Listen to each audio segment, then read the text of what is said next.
What's up, my friend? Welcome back to another video. And today we're taking a look at my full Cinesamples library list that I personally use for my music. If you don't already know, Cinematic Studio Series and Cinesamples are my top two developers that I use on a go-to basis for all my music. And it's primarily due to the style of music that I write, but also the sounds themselves are just so inspiring, and I find them really, really useful for a lot of my productions. So what I thought I would do is walk through step by step the different patches that I use. I'll go through the list and I'll show you all the different libraries that are available, but I don't want to show you every single patch from every single library. That would take like hours. I'll just give you a general sense of the the patches that I actually use in my music. Although, of course, the libraries contain more than that. And of course, if you want my full list of sample libraries from other developers as well, feel free to grab my sample library buyer's guide down below. It's completely free, and yeah, I just want to give it to you as a thank you for checking out this video today. But yeah, today we're going to focus on Cinesamples specifically. So the first library I want to show you is Orchestral Chords. This is a little bit of an oldie but a goodie as well. Very, very useful for orchestral pad layering. So they have 4 patches: low chords, 2D chords, 2D octaves, and Vivaldi tremolo. But the ones I use specifically are low chords and Vivaldi tremolo. I'm going to show you both of these here. So the low chords sound like this.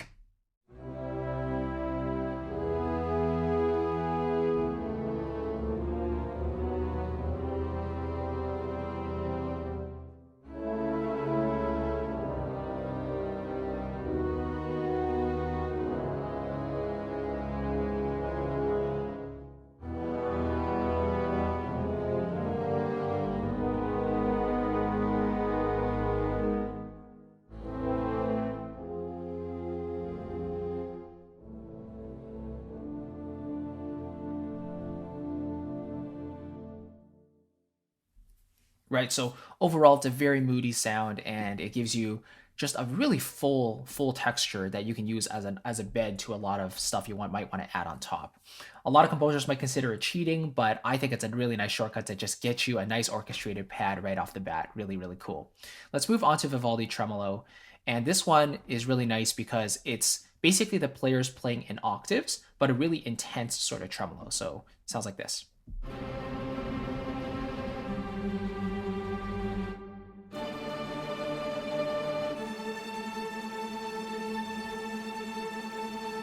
Right, so very, very aggressive, as you might be able to tell. And I use these quite a bit for transitions going into like bigger moments. The parts of the piece where it needs a bigger crescendo, it's going into something really intense. The Vivaldi tremolo serves me really well every single time, so I really enjoy this patch and the overall library as well. Moving on, we have Woodwinds, and this is a classic as well. If you hear woodwind runs from samples in any sort of score, most likely they're from this library, and basically they're just like John Williams runs, okay? So yeah, here I pulled in only two patches, the unison tremolos, and then the major scales as well, but you can see there's lots and lots of options. So yeah, there's like 2T with all the instruments playing together, longs and shorts, scripted legato, and these are the unison tremolos, but they also have chordal tremolos, and then a whole bunch of scales, major, minor, octatonic, chromatic, whole tone, and then some textures as well with patterns. But yeah, these are the ones that I use the most, these two patches. So here's the unison tremolos.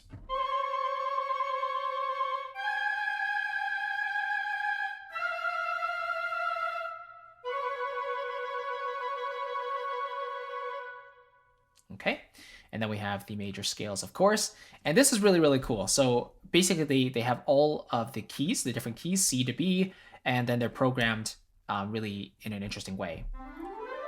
So here you get the regular major scale, 2 octaves, then you get 1 octave on the C sharp, you get descending 2 octaves on the D, descending 1 octave on the D sharp or E flat, then you get the ascending 2 octaves and descending 2 octaves on the E, and that's all from tonic to tonic. Now we have dominant to dominant, so this is, you can see how flexible this is, right? Same idea, 2 octaves, 1 octave, 2 octaves, 1 octave, and then the full ascending and descending for 2 octaves as well. So yeah, that's very, very cool. Really, really good for adventure themes, fantasy things if you want that moment of spice. I just really love this library for those purposes, okay? So that's Woodwinds. Then I like to use the Tina Guo legato patch, who doesn't? And it sounds very iconic. You can recognize it from anywhere. It sounds like this.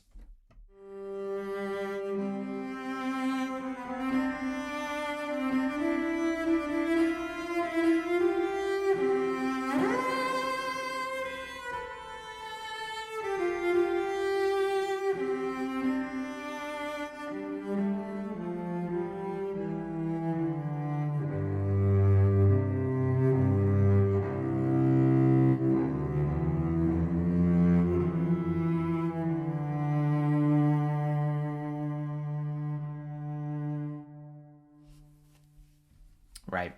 Those legato transitions especially are so playable, so smooth. And I love that you can also adjust the legato speed. So if you want faster performances, you want her to get to that next note a little bit faster, you can push up that speed, and then the intensity as well turns up or down the legato sort of transition. And I think that's pretty much it. Okay, moving on. I also use Sinister Strings runs for the scales. Really, really cool little library programmed in the same way as Woodwinds. So it's basically a complement library to Woodwinds. So it sounds like this.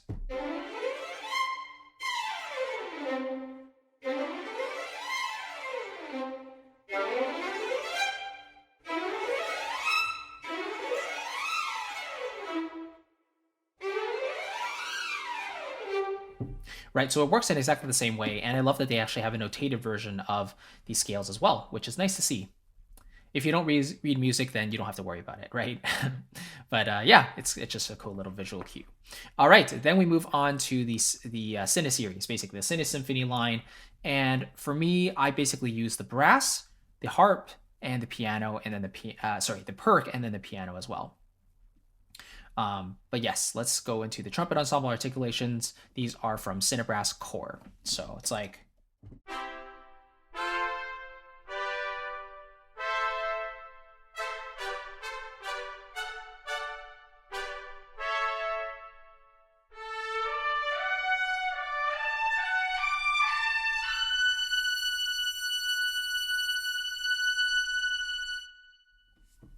Right, so this is a really cool patch because it basically maps the different lengths of the shorts to the velocity of your playing. So the lighter you play, the shorter the note value. And there's three different type of short notes. There's a really short, like almost like spiccato if you think in string terms, and then the slightly longer short somewhere in the middle, and then the longest one is more of like, they call it a half note short or more of a marcato, and that is when you play really hard.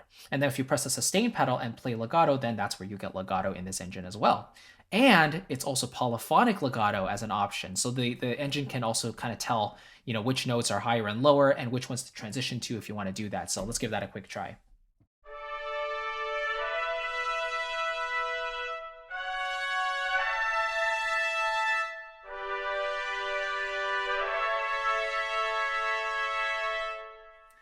Right, so Cinesamples were one of the early pioneers of this technology, and I just think it's a really cool concept that other companies like Stress-Off Sampling have kind of picked up on and continued to pave the way for that technology. So the other patch I really like from this library is the Horn Solo True Legato.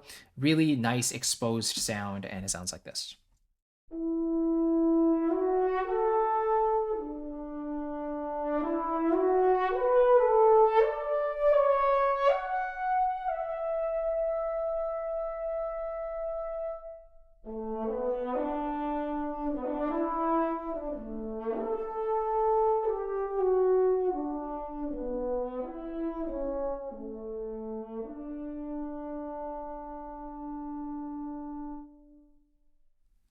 And I really like this patch because you can tell it kind of hovers around the mezzo piano, mezzo forte registers, not really going beyond that. And if you want something like that, you'd have to look for another library. But yeah, I just like those soft dynamics. If I want a really lyrical line, then this is the one I'll usually go with. And in terms of the legato, you can also adjust the speed of it and the intensity as well. So some of those transitions you can hear were a little bumpy or a little loud for those bigger intervals. So you can always adjust that here as well. Okay, then we have Cinebrass Sonore. So this is a really nice library for lyrical lines. The legato is beautiful, but let me just show you the horns legato. So this is 4 horns recorded together.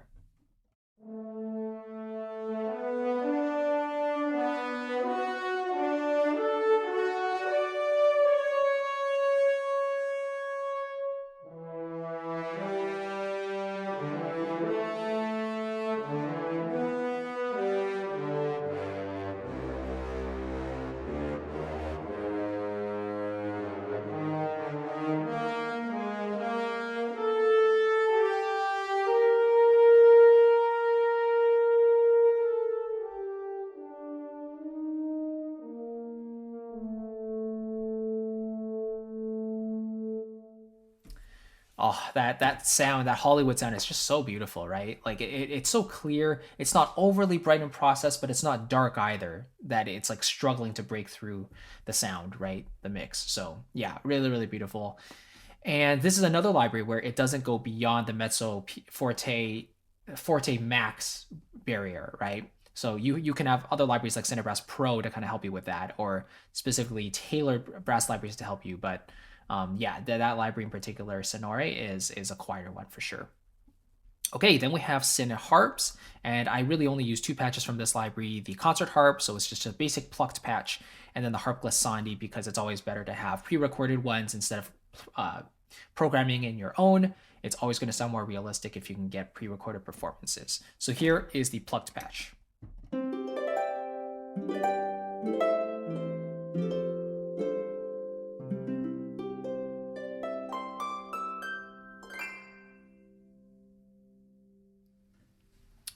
Okay, then we have some of the glissandos, and they're mapped in a great way as well. I think, let's see. So yeah, by default, it's major short, but you can adjust the length of those glissandos, and you can adjust the scales that they're playing as well. So we'll just stick with major for now, but the lower ones are ascending, and then the descending ones are up higher on the keyboard. So.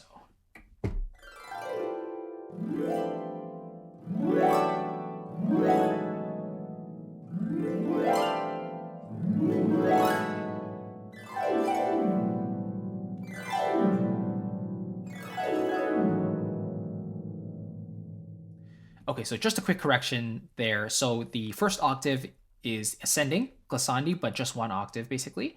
The second octave is descending, one octave, and then the third octave is ascending, but two octaves with a swirl and stuff, and then the fourth octave is descending two octaves. So nice. Okay. And again, you can adjust the length of them. So if I wanted a really long ascending one, then I'd have to go press long and play it.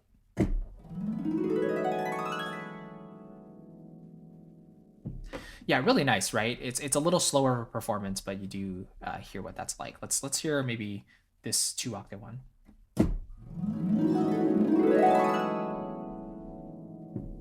Yeah, really nice. Okay, then we have Cinepuric. So I use Cinepuric pretty much every single time, and here are a couple of the instruments. This is a massive library, by the way, 100 gigabytes or so.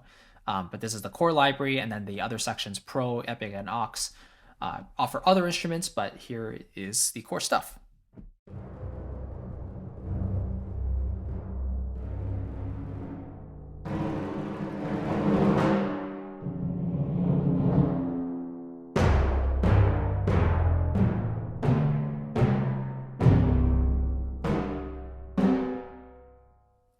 So yeah, I like that you have hits and rolls in the same patch. Makes it really convenient. And then you can use the module to trigger the dynamic and use your own swells however you like. Then we have the snare patch.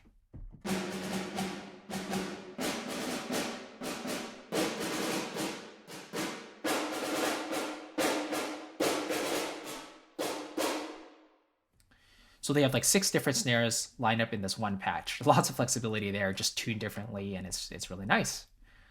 Cymbals are another common one. I'll usually do like a roll into a crash. So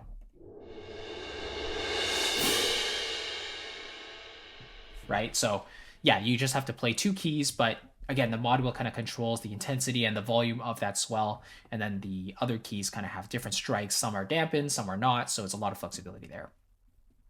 Last but not least is Cine Piano. How could I forget it, right?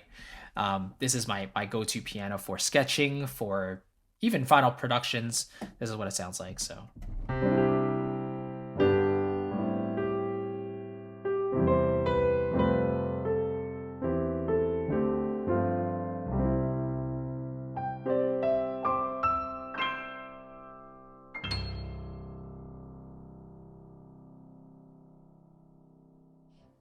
Again, it's that clarity, that body of sound that doesn't overwhelm you. It's just, it feels so well balanced across the entire spectrum, the frequency spectrum.